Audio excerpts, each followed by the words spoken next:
the Ideal Network Radio Show on Building Fortunes Radio with your hosts Darlene Sartore and Peter Mingils. Make sure you check us out by clicking on the Ideal Network Radio Show link on buildingfortunesradio.com. That's www.buildingfortunesradio.com. The short version of the word ideal in Ideal Network stands for I do everything around life, love, liberty, and laughter. And there's much more. Thanks for listening in, and share this with the people that are most important to you. Now on to our show with Darlene Sartore and Peter Mingils. Let's get started. Hello everyone, Peter Mingils here. You are listening to us on the Ideal Network Radio Show on the Ideal Network. We're here over on Building Fortunes Radio, where we post this not only on buildingfortunesradio.com, but we also put it on the .net version. We put it on humongusradio.com, and then we also have an AM and an FM station on Humongous Radio as well. So we post it all over the place, and then Amazon reposts it, and Spotify reposts it. So if it looks like we're everywhere, it's because we probably are. And we also post this on different domain names that we own as well. So we are here on Wednesdays at 6 p.m. Eastern, 5 p.m. Central, and we've been kind of talking about life stuff recently on the Ideal Network Radio Show. And last week we spoke about some stuff just before July 4th. So we were talking about some things relative to legacies and leaving stuff behind and other stuff, as well as handling some small issues before they became bigger issues. And we're here today with a full crowd. I know that I'm over here in Florida, but Darlene's over in Indiana. She's got John Sterling, Tegan's around, and I think she's even got a granddaughter around as well, and maybe great-granddaughter too. So we're going to talk about whatever Darlene wants to talk about next. We build this so we have kind of like a legacy of things that people can listen to and be able to draw from in hopefully future generations as well. So Darlene, thanks for being here on your own radio show. Awesome. Thank you very much, Peter. Yes, we do have a house full today. Not a house full, but we have myself, of course, Darlene Sartore, and we have Aaron Green, and we have Tegan and John Sterling, and then I have a great-granddaughter who is in the bedroom where she hides most of the time, and she's almost 16. I'll be 16 in December, I think we decided, and so we have a house full here. And, of course, we have a couple ladies that are out in the apartment that are a sister-in-law and a lady that is blind that has been with me for quite some number of years. When we found her walking in the town many years ago, anyway, and we took her in, and she's been with us since then. So we have kind of an extended family of people that we're working with. And so I try to wrap our show around the whatever we're doing, because this is basically about, okay, what do we do with this property? And you probably have questions that are always going around with those who are ownership of property. What do we do with this property to keep that tax exempt or able to be have enough money making off of it to pay for the taxes, you know? So what do you do as a land owner? And that's what I'm very sensitive to right now. Now, last week I mentioned that we had a hot water tank that was leaking and etc. And we ended up having to replace it. First, my son thought at first, well, maybe just connecting the redoing the plastic. Well, what we didn't realize is actually there was two leaks in it. One was in the pipeline, the plastic pipeline, which he replaced, and then we kind of discovered that the top of the hot water tank was rusted out and was actually leaking there too. So now, whether that was a coincidence or we're not sure, but anyway, we ended up with a new hot water tank. So that's fixed and out of our way right now. And then Aaron has climbed up in the tree out in the front, and over the last week, been able to finally get it that on top of the tree that was dead cut down, and it fell this morning or during the night. It was about 9 o'clock or so? Yeah. Yeah, that finally came crashing down, and so there's that everybody out here has been busy doing something trying to keep this property up and going and doable. So that big tree now will make some firewood for the winter time. So we probably have to get I did order the part for the end of the chainsaw, in order to make it so that it's easier that he can cut it for the length and etc. So we are trying to make the like I mentioned last time, we're always making the current best ever better. And that kind of will continue on that topic of what are you doing on your property and in your life to make the current best ever better. So has anybody got anything they want to start off with? Say anything? You heard the last week's session. We just played it. I know John was mentioning some stuff that he was working on as far as some kind of an event, and I think that was at the end of June. We had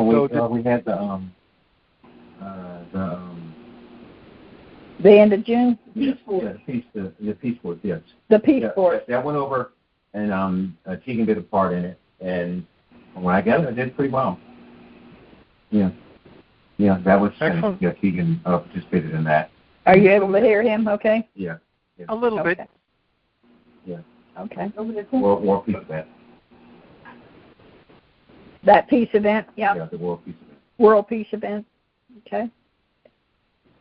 And, of course, we just got done with 4th of July, and that went well. I sit out here where I do every year since I got to the point that I can no longer walk around the fairgrounds, and I don't have a mobile cart that I can ride around in. So I guess that's this year. We're going to have to get me a little scooter or something. But what I did is I sit here in my living room where I have my office. And my office is on the south side of my house.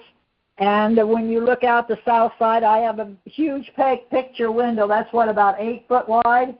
Yeah. About an 8 by. It takes almost 8 by 4. 8 by 4 or whatever. And so I can sit in my office. And I have my little mobile chair or my chair that whirls back and forth and around, and I can turn around.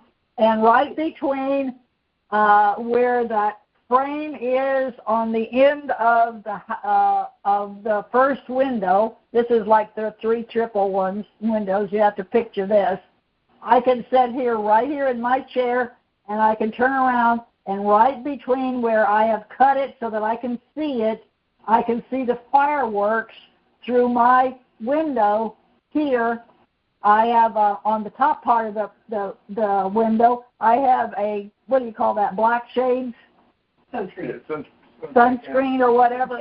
Okay, but I cut last year or the year before when I first put this up, and I realized I have to lay down underneath that to see the fireworks.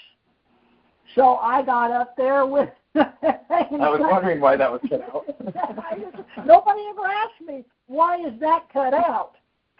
Well, it's because when I want to watch the fireworks, all I have to do is look between the where I've cut that black or whatever, that sunshade or whatever, right, and etc. So during 4th of July, the fireworks are going over there in the fairground, and I'm able to sit in my chair here on my computer, and I can watch fireworks on my computer being going off all around the world, and et cetera, and so I have that fun. So I created a new lifestyle for myself to enjoy the fireworks without having to get out and go and do it. Now, last year I actually did fireworks out here, but this year I didn't, because guess who ends up splitting all the bill and doing all the work? So I decided this year, another thing that I'm taking off of my docket, and it's somebody else's to do. So that's kind of where I was at for that 4th of July, was sitting here enjoying the fruits of the labor that I've created by making the lifestyle for me at age 82, able to have a lot of fun, still keep doing things, and continuing to create, make the current best ever better for me. So, Aaron, you got something you want to say? Well, I was just going to say that instead of passing the torch, you're kind of pushing it on the other people's hands, which is great, and encouraging us to go forward with you, which is the best way. I really appreciate everything you've done, and I wanted to go back to that tree just for a minute. Okay. Like we're planning on taking the tree trunk and making like posts for a cover on the back of their house here. So we're taking this tree that was a danger, a nuisance, and we're giving it new life, and we're putting it back into the house. And the parts that we're not going to use for that, they will be firewood. So we're taking the things that life gives us and making the best out of it every chance we can. Yep. And we're very lucky to do that. And unfortunately, a lot of people in the adoption system that are up for adoption in foster care don't get that opportunity. And so that's something that we're looking at actually potentially doing here, is approaching the foster system and finding the teens, that are getting ready to age out, because that statistics there are phenomenally depressing, really. I mean, if in the foster care system, every year, 24,000 American teenagers turn 18 and get booted out. Many of them are still in high school, and those teens find themselves in need of a job, place to live, with no skills, really, and no means to survive. And national studies have shown that within 2 to 4 years of leaving the foster care system, 40% were homeless, 40% were receiving public assistance or were incarcerated, 40% were experienced drug or alcohol abuse, and 46% didn't even finish high school. And over half, 51% were unemployed, and 84% of them became parents. And that's a really staggering number, and it just kind of hit me hard, because that seems like we're failing these kids that need the help. And so we're looking at doing something to change that. And I think that it could really benefit not only us and not only the kids, but the country at large. I agree. I'll jump in. We do a speed networking event with a gentleman named Manny Lopez, and Manny was a foster child himself, homeless a couple of times, and basically repeats what John Sterling had just said. Most kids, when they turn 18, they exit out of the foster care system, and they either wind up either on drugs, in jail, or dead. And there's got to be a better way. And people say, well, why can that happen? And the answer is because the system is developed to keep people in the system, and when they're done with them, they're done with them, and they really don't care. Because if they care, there's enough money to fix it. So it's up to other people to fix this system when the government won't.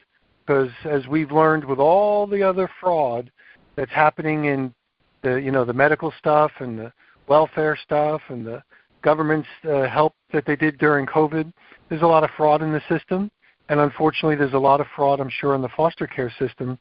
So it's up to the regular people to be able to figure this stuff out. So I applaud John. And John, I'll make sure you're in front of Manny one way or another, because there's lots of people working on this, but it'd be better if they're working together on this, if that makes sense. And that was Aaron that was last talking.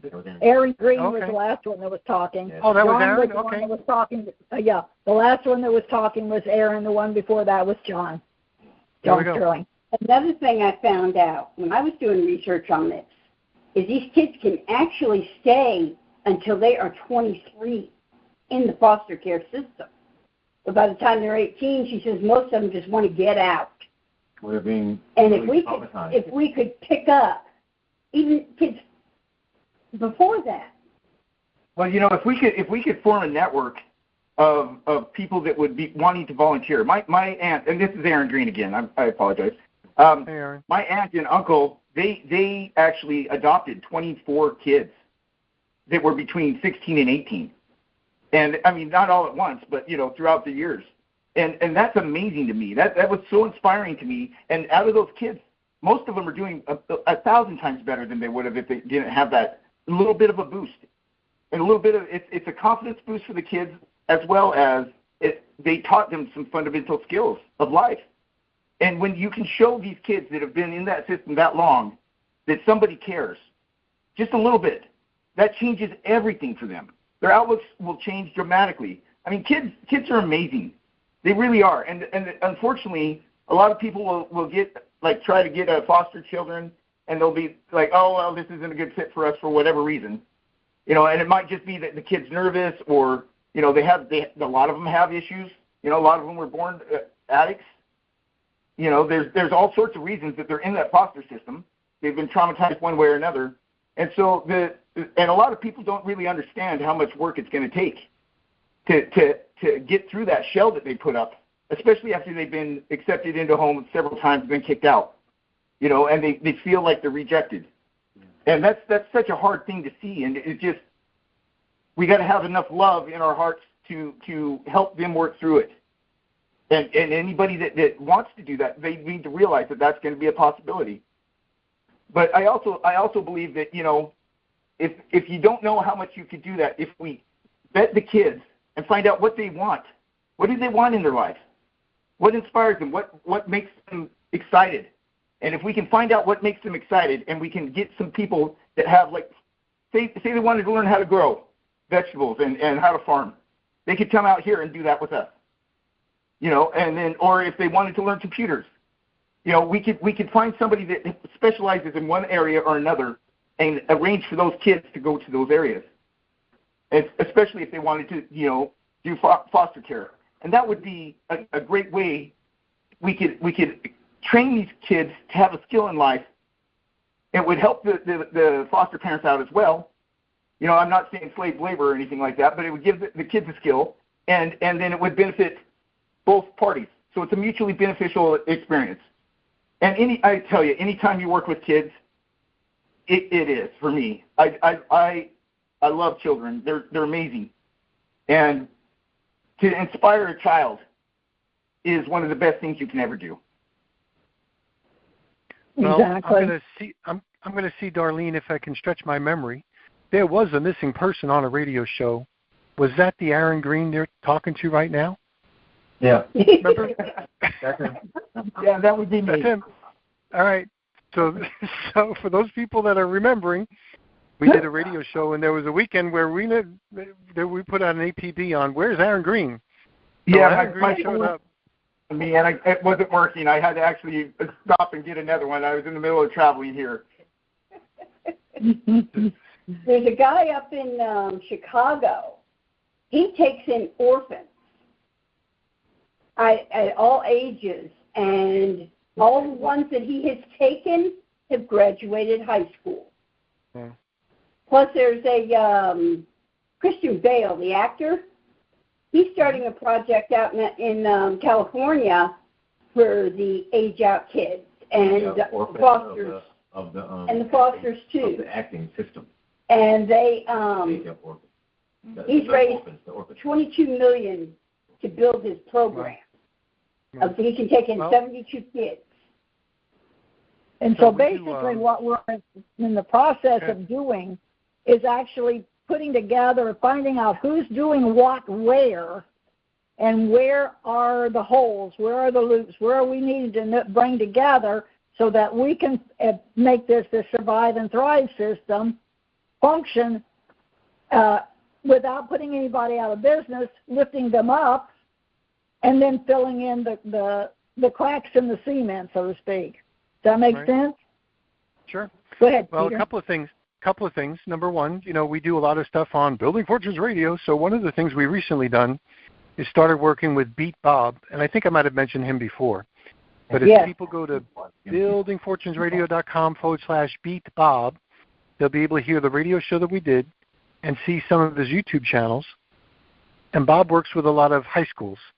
And if he's working with high schools, he's working with communities, and obviously foster care children and kids that are adopted or kids in need and kids that need special attention are going to be in those areas. So we'll make sure that we coordinate all of these efforts with Beat Bob, and I'll coordinate them with Manny Lopez, who we do the speed networking stuff with, and there's a lot of other people that are very that are interested in the same topic. The problem is when they're not all working together, they're not as effective. So we can compound their efforts doing things the right way. Yeah, he could be our angle to go to Silicon Valley and beat them in volleyball.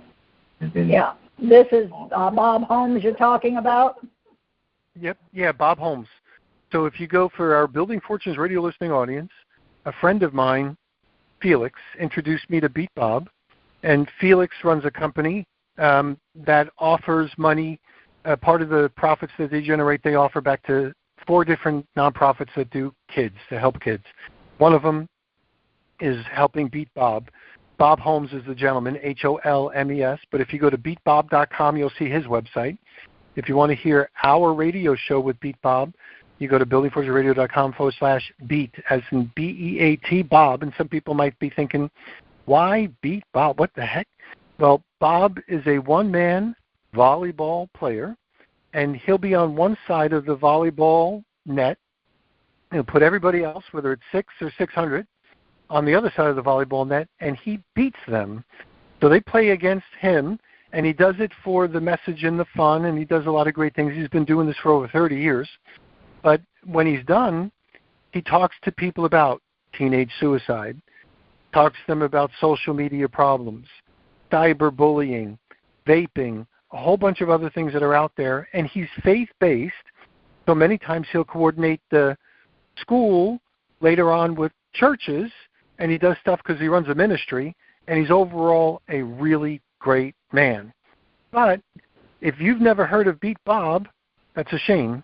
So that's why we're doing this, so people can hear about Beat Bob and take that message and modify it and help and do all the things that we possibly can, because I've learned a couple of things a long time ago when I would say, why do they let people smoke cigarettes if cigarettes kill people? Well, because they don't want to change it. There's probably some money in the system and somebody else is benefiting. Why is it that there's still homeless people when we have all this money flying around? Why can't we fix it? Because they don't want to. There's an industrial complex that funds homeless people, and they don't want to fix it. So if we want to fix, we have to fix it where the government won't, because there's a lot of corruption and a whole bunch of other things. And not to be too political, I've lived on this planet long enough to say that's the way it is. I mean, if you deny it, you're just delusional. So when we take a look at the things that you guys are doing with your ministry, Aaron's doing, the stuff that Beat Bob's doing, Manny Lopez, everything, we're raising that awareness, and when we work together, we can make a big dent. May not be able to fix it completely, but we'll be able to make a big dent in it, and that's what we're here to try to do. So I'll get off my podium and say, Darlene, we'll make sure that we let you know what's going on with all those different things we're working on. Same thing with John and Tegan. Awesome. Yeah. Well, this is why I created the original dynamic behind creating the Ideal Networking Ministry. You know, is we need to find a way to network with other people that are doing various different elements, not compete against them, but work with them and find those gaps that need to be filled in, and then we can find somebody in the network or create a new thing to bring it together. So this is where the vision, and it is so wonderful to sit here and see what I visioned many, many years ago has continued to grow and expand with people learning how to network with each other. And now that we have this wonderful thing called the Internet that we can connect our computers and our cell phones and et cetera to, we can know what's going on. So just like when we're talking about Beat Bob, okay, so I brought up beatbob.com. It comes up on my computer. Well, if I had it on connected to the TV like I normally do, then everybody in the room would be seeing what I'm seeing on my computer. Well, right now everybody's kind of sitting right around close here. They can see what's going on that I bring up there. So this is a dynamic of how can we get people involved and teach them how to do ideal networking. Is finding out who's doing what in their community. And this is what I did with, and this kind of came up this past week, with creating a place for a farmer's market. Is being able to say, well, you have these people that are raising food and have excess food in their gardens or whatever. And this started with my father many years back. He would put out in the front yard excess food that he had that he grew in the garden, and people could stop by. He was right on the curb, and as you come around the curb, you could see the things were sitting there. And, man, you don't know how many times we saw brakes squeal and people pulled into his driveway to get tomatoes, cucumbers, you name it, that he would be growing in his backyard, along his little backyard. And I mean, the house was small; it was a 4-bedroom house, but it was still a small square house. It was a military built in the World War II era, and they used to call those military housing because we were right here in the that was in the Evansville area. And so we had a big military installation in Louisville, not too far. And on the weekends, the military guys came over to the big city of Evansville on the river, and the casinos built up on there because they made the casinos legal on the water. So we've had a lot of things that have grown up along here in southern Indiana that have really made the current best ever better about certain things. And one of them was making our GIs have a place to go that were safe and et cetera. And, so all of these things that have played together.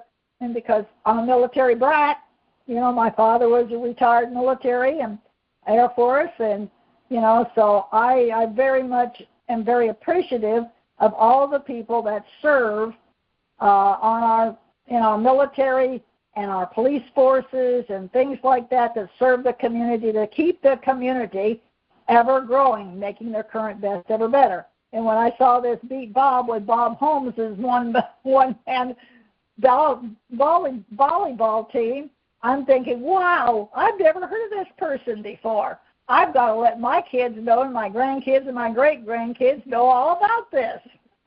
So, there's always something out there that we can share on our Building Fortunes radio show. Absolutely. Yep. So go check it out. We'll make sure we put all this stuff together. And for those people that are listening in, make sure you check out Darlene. Darlene, if people want to get in touch with you, what's the best way for them to do that? Directly to my cell phone, 812-664-7419. Again, 812-664-7419, and I plan on this phone number being passed on to the next person who takes over. So.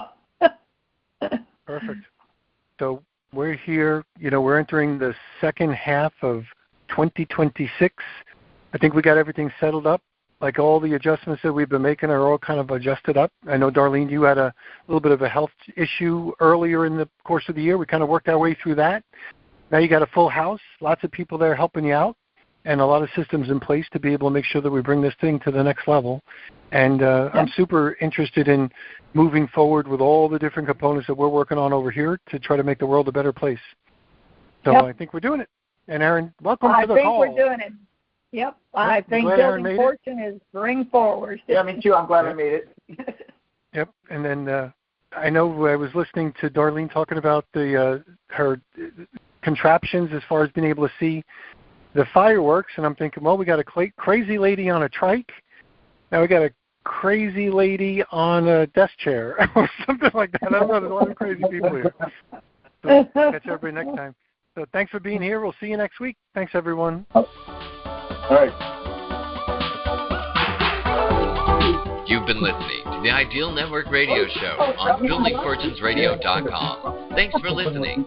Be sure to check out the BuildingFortunesRadio.com website to hear more segments with Darlene Sartore and Peter Mingils.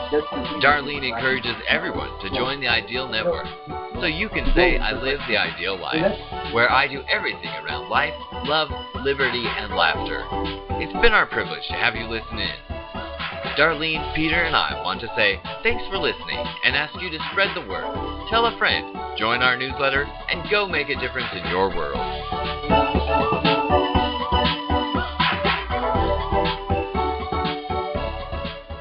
Recorded.